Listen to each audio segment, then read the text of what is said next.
Bien, ¿qué características tuvo la planificación urbana de esta ciudad y por qué es tan importante entenderla? Bueno, hay una pregunta que puede sintetizar o que nos lleva como disparador para abordar el análisis de esta planificación urbana.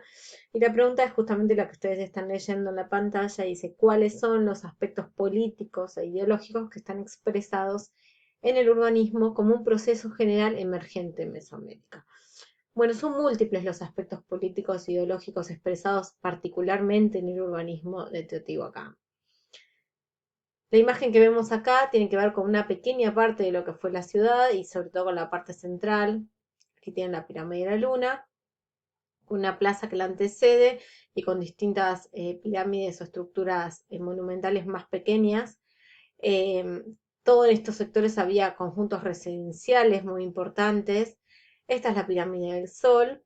Esta es la calle que hoy se conoce como Calle de los Muertos, que es un nombre actual que le pusieron. No sabemos cómo se llamaban ni estas pirámides ni esta calle en el pasado. Pasamos a la siguiente diapositiva. Esta es una parte de ese plano urbano que levantó René Milón, que ustedes lo tienen en los textos, y habla justamente de la parte central de la ciudad. Cuando hablamos de planificación urbana, tenemos que entender muy bien en qué consistió esta planificación de Teotihuacán. Teotihuacán se divide en 4 cuadrantes. Tiene un eje principal que está conformado por la calle de los Muertos, que es una especie de avenida norte-sur, ¿sí? En el extremo norte de esta calle está emplazada la pirámide de la Luna, hacia el este está emplazada la pirámide del Sol, y justo en la mitad de la ciudad aparecen dos conjuntos muy importantes. Uno de ellos es la Ciudadela, que tiene la pirámide de la serpiente emplumada o el templo de Quetzalcóatl, y enfrentado a ella tiene lo que se conoce como el Gran Complejo. En este sector, esta línea negra que aparece aquí, y que acá dice Avenida Oeste y acá Avenida Este, en realidad, en esto que justamente es una avenida que también atraviesa la ciudad, pero de este a oeste, y ahí se conforman los 4 cuadrantes, ¿sí? Porque tengo una perpendicular, una línea norte-sur, otra este-oeste, que me divide la ciudad en 4. El centro de la ciudad, ese número 4 claramente está manifestado porque el río San Lorenzo, que es esta línea más oscura que está acá, fue canalizado para que exactamente atraviese a la ciudad siguiendo ese plano urbano con una estructura ortogonal. La planificación ortogonal de la ciudad significa que está conformada por perpendiculares y paralelas. Nuestra ciudad tiene una planificación tipo ortogonal, ¿sí? Con unas particularidades que va a tener esta ciudad que ya vamos a ver, que no son exactamente calles como las nuestras, sino que en algunos casos terminan como especie de callejones sin salida, pero claramente esta estructura, esta planificación general, dividida en 4 cuadrantes y conformadas a su vez por estructuras habitacionales, viviendas claramente cuadrangulares, le da un aspecto de un orden a la ciudad muy atípico para la época. Además tiene una cantidad, piensen que se albergó cerca de 150.000 personas, la cantidad de hectáreas, que en este momento no me las acuerdo, eh, es muy grande. Estos datos ustedes precisos los van a encontrar igual en los textos. Bueno, todas estas, a lo largo de toda esta avenida norte-sur o calle de los Muertos, hay todos centros, hay estructuras como plataformas piramidales mucho más pequeñas, es todo un sector justamente central de la ciudad que tiene mucha carga religiosa e ideológica, política, elementos que van de la mano, ¿sí? Como una especie de centro sagrado. Lo primero que se construye cuando se planifica esta ciudad es justamente la avenida norte-sur y la pirámide del Sol. La pirámide del Sol tiene una base más grande que la pirámide de la Luna y ambas pirámides están hechas íntegramente con tierra extraída de los territorios, de los terrenos circundantes, Y particularmente la pirámide del Sol está construida sobre cuevas, manantiales de agua naturales. No es sin querer que se construye sobre eso, sino que justamente lo que se cree es que el tema del culto al agua fue fundamental en los teotihuacanos, y también la concepción de que la humanidad en sí nacía de las cuevas y se vinculaba con el agua, también está presente en mitos y en pinturas, en murales expresadas en la ciudad, que le ayudan a los investigadores a entender la simbología y la mitología y los discursos ideológicos políticos que estarían presentes en la ciudad.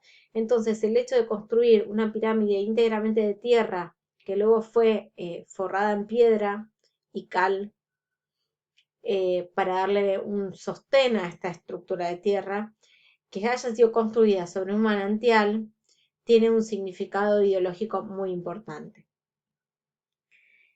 Toda la ciudad está a su vez construida de forma orientada a 15 grados y medio al este del norte. Cada uno de los altares de cada uno de los barrios que conforman esta ciudad, cada una de las calles que conforman esta ciudad, todo está estrictamente orientado a 15 grados y medio al este del norte. Esto no es una cuestión de azar. Esto habla de una planificación urbana muy estricta, de un conocimiento arquitectónico e ingenieril muy preciso, eh, que habla del conocimiento que se tenía para esta época. Por eso cuando comenzamos con la materia y comenzamos a hablar de estas críticas al evolucionismo o a la mirada tradicional de que la historia americana empieza con la llegada de Colón y que acá solamente había sociedades bárbaras, bueno, la idea es que ustedes se nutran de un montón de conocimiento y vean la gran complejidad social, política, económica, el gran conocimiento que había en América en tiempos previos a la llegada de los europeos, ¿sí? Y el hecho de poder planificar una urbe que duró más de 500 años, que habla de mucha gente viviendo junta, pero con condiciones que tienen que haber sido salubres, porque si no sería simplemente hacinamiento, no habría tenido mucha vigencia, como sí la vigencia que se manifiesta en el caso de Teotihuacán. Bien, lo que plantean los investigadores es que esta traza reticular lo que hacía era expresar una concepción teotihuacana de lo sagrado como algo organizado, como algo sistematizado, como algo controlado, ¿sí? Eh, Vamos a ver imágenes. A ver, la pirámide del Sol, acá tiene una fotografía clásica, fue construida en un solo evento, no tiene, como vamos a ver, por ejemplo, para otros ejemplos, distintos eventos constructivos, ¿no? Acá se fue construida en un solo evento. Es una pirámide, es más alta que la pirámide de la Luna, lo que pasa que la avenida norte-sur está inclinada hacia arriba por la inclinación propia del terreno, a lo cual parece en aspecto que la pirámide de la Luna fuera más alta, pero no lo es más alta la pirámide del Sol. Acá hay una foto de la pirámide de la Luna tomada desde la pirámide del Sol, con su plaza que la antecede, sus plataformas elevadas previas, y la pirámide de la Luna está enmarcada por lo que se conoce como Cerro Gordo, que es un cerro que justamente está detrás y aparece como un espejo a lo que es la pirámide de la Luna. La pirámide del Sol a su vez tiene su propio espejo, que es otro cerro que está detrás, y que parece que la misma forma que hicieron la pirámide del Sol imitara esa forma del cerro que está detrás. Esta imagen está tomada desde la cima de la pirámide de la Luna hacia lo que sería el centro de la ciudad.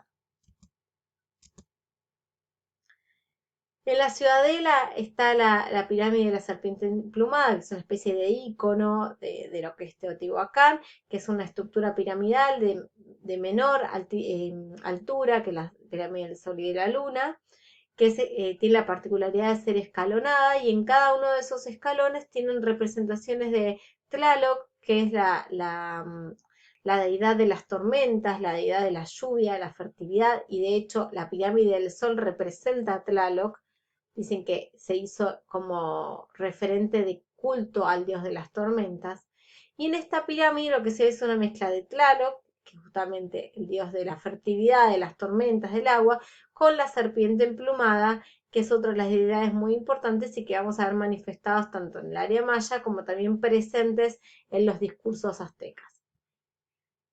Frente a la ciudadela se encuentra, la ciudadela durante mucho tiempo se creyó que era el lugar de residencia de los gobernantes.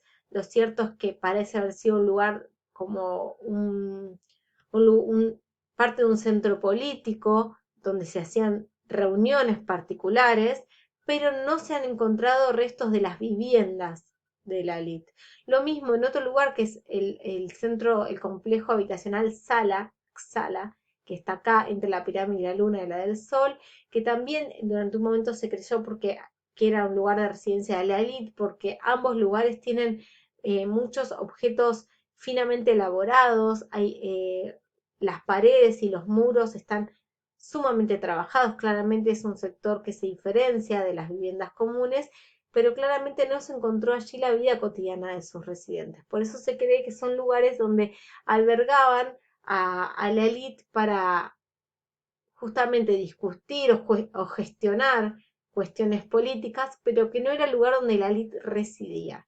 Por eso sigue siendo una incógnita los lugares donde vivió la élite, cuál fue su casa, dónde cocinaban, cómo eran sus viviendas.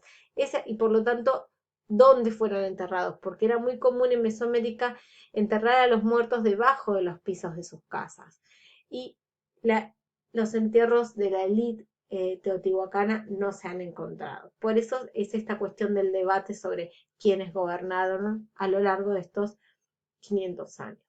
Bueno, frente a la ciudadela se encuentra un lugar, un gran espacio abierto que está marcado por muros, que se llama Gran Complejo, que se cree que ha funcionado como un mercado.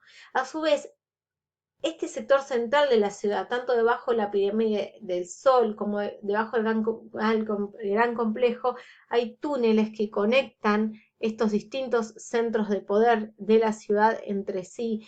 Y hay estudios, hay muchos documentales hechos al respecto, que hay estudios que muestran estos túneles que incluso fueron sellados a propósito por los mismos teotihuacanos, sellados con muros. Si uno transita los túneles, de repente se encuentra con una pared y hay que romper esa pared para poder pasar a la otra parte del túnel. Y a su vez hay ofrendas a lo largo de esos túneles. Y también lo que hay es, se esparcía cinabrio. El cinabrio es un mineral rojo que tiene mercurio y es sumamente tóxico.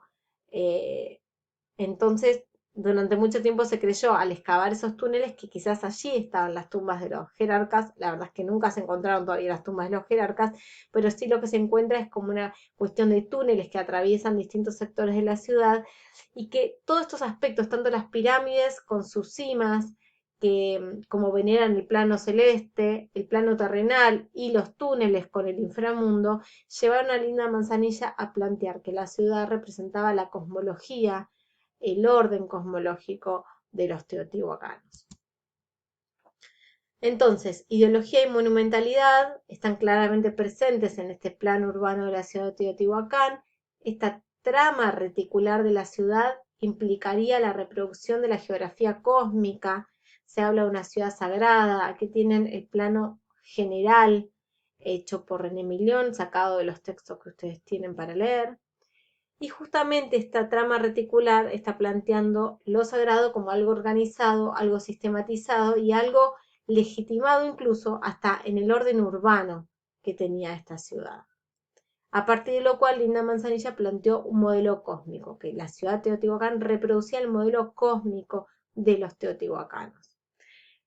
A partir de estos elementos que yo les decía, las relaciones entre las montañas, el agua, la tierra, los astros, el plano celeste, el plano terrenal y el inframundo, como elementos claramente presentes y vinculados en una ciudad que está venerando a todos estos aspectos y los está integrando en el propio plano urbano, y que justamente esta manipulación del urbano es parte del discurso que legitima y que lo lleva a justamente sostener el discurso político ideológico que está impartiendo la élite que está gobernando, o los grupos de élite que están gobernando.